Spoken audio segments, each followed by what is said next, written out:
mala maditin be kadian. Chalai da the long code in a bacane. Tajika left and non neck ya. Can ne to be and get to ne, the tagatur of Tinjana. Can it in Jamoy what call Fangak? All Fangak and a Fangak did.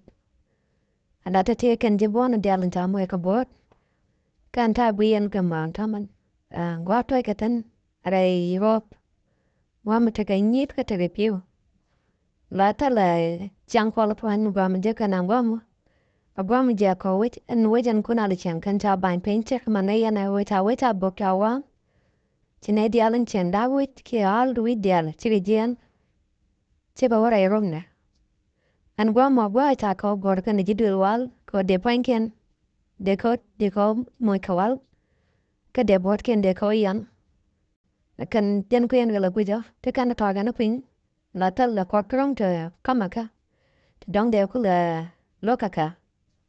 La Namojan and talk, Kachi Panda Karada. Ne cornicha we no are dial and take Kujamo, Chaka Jek and the Alarecamo.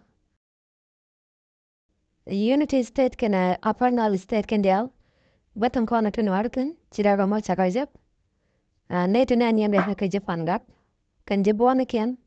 Kachi can a take Rodian, now one can. Do no can a torretin? Can a come chujalong? Ke twine pin bang at a duel on Matagata. Wa we animal a wam lock a nagatan bar. Che wam matakawal.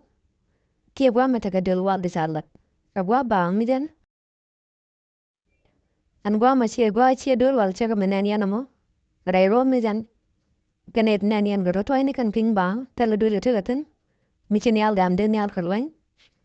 No more than chang to na content, like and trick along.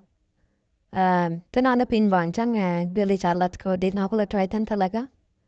Kay water continenta a woman la pin la take a near kiza. La chang more than chang and chicken water. One con taken tinkandel. Color dogo ne den economia. Capillars of ken, buckling here, that a man.